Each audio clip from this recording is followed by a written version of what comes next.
This is Mac OS Ken. Apple shares on a record run, an important update for ChatGPT for Mac, and Apple and Epic are having a normal one. It is Monday, the 8th of July, 2024. I'm Ken Ray, and this is news from Mac OS Ken, brought to you by yours truly and supported by people like you, patrons through Patreon. Find out more and add your support at patreon.com/macOSKen. Apple shares hit their fourth record close in 4 trading sessions on Friday, according to a piece from Apple 3.0. Shares ended the week last week at $226.34, putting the Cupertino company within a hair's breadth of retaking the title of most valuable publicly traded company on the planet. Technically, that belongs to Microsoft right now. It starts the day with a market cap of $3.475 trillion to Apple's $3.471 trillion. Apple has set the date and time for its third quarter fiscal year 2024 earnings call, and I will not be around for it. I'm going to the Star Trek convention in Las Vegas for the first time in 5 years. That starts on the 1st of August, which is when Apple is holding its earnings call. You know, I think this will only be the third or fourth time I have missed this call in the past 19 years. Once or twice was because of the Vegas convention. The other was last year when I got COVID. Anyway, Apple has updated its investor relations page with the date and time for the June quarter numbers. Those will hit after the close of trading on Thursday, the 1st of August. They'll come out by a press release around 1:30 p.m. Pacific, 4:30 Eastern. Then at 2 Pacific, 5 Eastern, financial folk and Apple execs will hit the party line to talk over what happened last quarter and what's on the way. You can hear the call as it happens on Apple's site. It will be made available as a podcast soon after. I, of course, cannot quit such things, so we'll likely recap the whole lot here the following week. If you downloaded the ChatGPT app for Mac from OpenAI a couple of weeks back, you will want to get the latest update ASAP. A piece from 9 to 5 Mac says it turns out that first app was storing all conversations between the user and the AI agent in plain text. Citing a post on Threads by developer Pedro Vieto, the official ChatGPT app for Mac doesn't use the standard macOS sandbox system. By looking at the preference and cache files stored by the app, Vieto noticed that all conversations registered in the app are kept saved in plain text, making it easy for anyone to access this data. After its initial article midweek last week, 9 to 5 Mac ran a follow-up saying that OpenAI released an updated ChatGPT app to encrypt chats stored on the Mac. So if you're on that train, download that update. Sounds like Epic Games and Apple had a normal one last week. I told you early in the week last week that the Fortnite publisher had submitted both the Epic Games Store and the updated Fortnite app to Apple for its required notarization process. That was posted to Twitter on Friday, the 28th of June. 1 week later, a piece from Engadget says the game/troublemaker took to Twitter again, saying Apple had rejected its submission, followed soon after by a never mind. In the reported rejection, they say Apple said that the install button Epic was using was too similar to Apple's get button, while Epic's in-app purchases label was said to be too similar to the App Store's in-app purchases label, calling Apple's rejection arbitrary, obstructive, and in violation of the DMA, and saying that they had shared their concerns with the European Commission. Looks like the notarization will go through, though Apple would like to see some changes. 30 minutes after news of the approval hit, Engadget had Tim Sweeney, CEO of Epic, going back to Twitter saying, Apple is now telling reporters that this approval is temporary and are demanding we change the buttons in this next version, which would make our store less standard and harder to use. We'll fight this. I kind of wish somebody had posted pictures of both sets of buttons, because here's the thing.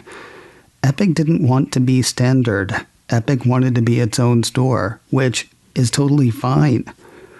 But if they did make their buttons look just like Apple's, that could cause confusion. Put another way, I'm not sure it's cool to say you don't want to be in Apple's App Store, then put up a facade that makes it look like you are Apple's App Store. It's almost like saying there's value in the App Store from which you want to benefit without paying. I really wish we could see both sets of buttons.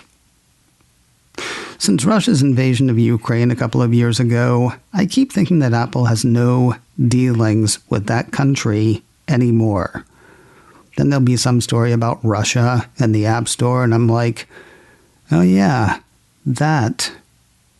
With that in mind, the piece from the Mac Observer says the Cupertino company has pulled at least 25 virtual private network, or VPN apps from the App Store in Russia at the behest of local government.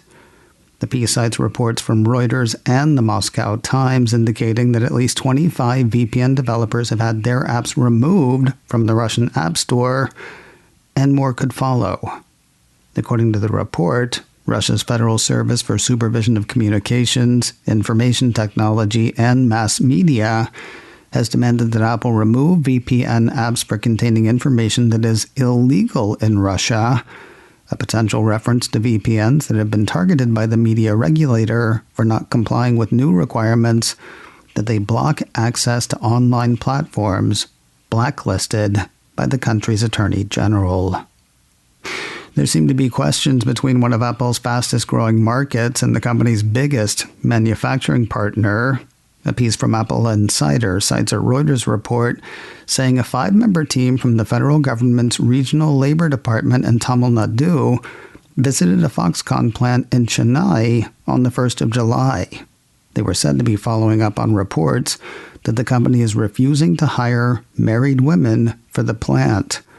The piece says the team talked with plant executives, as well as 40 married women, none of whom raised concerns about discrimination. Well, wouldn't you think they would want to talk to people who did raise concerns?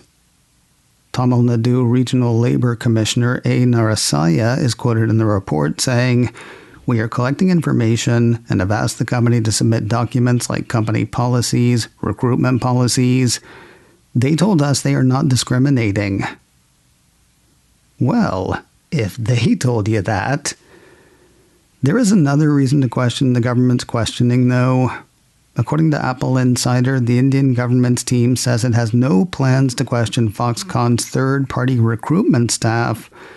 The discrimination accusation claims that 4 such recruiters had told candidates that only unmarried women were eligible. So they're apparently not talking to the people who allege discrimination, nor to the people alleged to have done the discriminating. And somewhere a dog sits at a table while flames leap around him, saying to himself, "This is fine." Apple's back-to-school promotion has gone live in several more regions. Roughly 2 weeks after launching in Canada and the U.S., a piece from Mac Rumors says the promo is a go for most countries in Europe, some countries in Asia, the Middle East, and Mexico. Like the earlier countries, the piece says it's gift cards for the UK. Meanwhile, in most other countries, the report says Apple is offering AirPods with every Mac or an Apple Pencil with every iPad sold to its education stores. Interested parties should be able to find info through Apple's various sites. The Apple Originals Brad Pitt F1 movie coming out next year finally has a title. Are you ready? 9 to 5 Max. Are you sure you're ready? 9 to 5. Are you really sure? I mean, it's been a long wait. Do you really want to know? 9 to 5 Max says the Apple Originals Brad Pitt F1 movie will be called F1. How many people got paid how much money to make that decision? Seriously. To me, the Apple TV Plus period comedy, The Completely Made-Up Adventures of Dick Turpin, had a blink and you'll miss it quality. Maybe it was the short build-up, maybe it was the short season. Whatever the case, I forgot about it almost as soon as it was announced. Apparently a sufficient number of people did not. The Cupertino streamer issued a press release late last week saying that show has been picked up for a second season. In case you also missed it, the release describes the show saying Turpin sets out on a journey of wildly absurd escapades when he's made the reluctant leader of a band of outlaws. In this irreverent retelling set in the 18th century, Turpin is the most famous but least likely of highway robbers, whose success is defined mostly by his charm, showmanship, and great hair. Season 1 is available to stream now on Apple TV+. Season 2 promises another round of fantastical adventures for Turpin, according to the release, with a host of great British comedy talent set to star. No word on when the second season will make the scene. And finally today, have you seen the most well-reviewed film on Apple TV+? If you have not seen Fancy Dance, the answer is no. In this one, Killers of the Flower Moon's Lily Gladstone plays Jack's impromptu guardian for her niece since the disappearance of her sister. Apple's description says every spare minute goes into finding her missing sister while helping Rocky, that's the niece, prepare for an upcoming powwow. At the risk of Jack's losing custody to Rocky's grandfather, Frank, the pair hit the road and scour the backcountry to track down Rocky's mother in time for the powwow. What begins as a search gradually turns into a far deeper investigation into the complexities and contradictions of indigenous women moving through a colonized world while at the mercy of a failed justice system. And critics seem to dig it. 9to5Mac ran a piece midweek last week pointing to a seriously high score on Rotten Tomatoes. While audiences give it a rating of 79%, critics currently put it at 95, down from 96 when the article was written last week.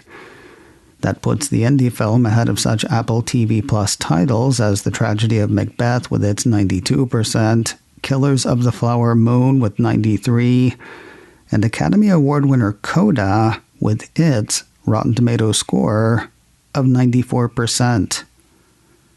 Me? I watched Independence Day and the latest Godzilla x Kong movie. I don't think I used to be this shallow. So I did something surprising over the long weekend. Anyway, I was surprised. I started posting on TikTok. 3 videos so far, all about fountain pens. I have no idea whether I'll keep doing it. I have no idea whether it'll keep being about fountain pens if I do, but there we go. Like the other socials, all one word, macOS Ken on TikTok. See you when I do. macOS Ken, brought to you by me and supported by people like you, patrons through Patreon. Find out more and add your support at patreon.com/macOSKen. Advertising handled by Backbeat Media, online at backbeatmedia.com. You can reach me a couple of ways. Info at macosken.com or call 716-780-4080.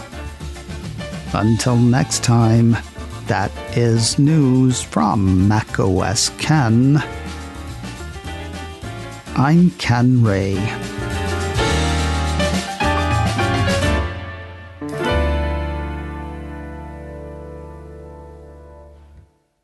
Buttons aren't toys. Buttons aren't toys.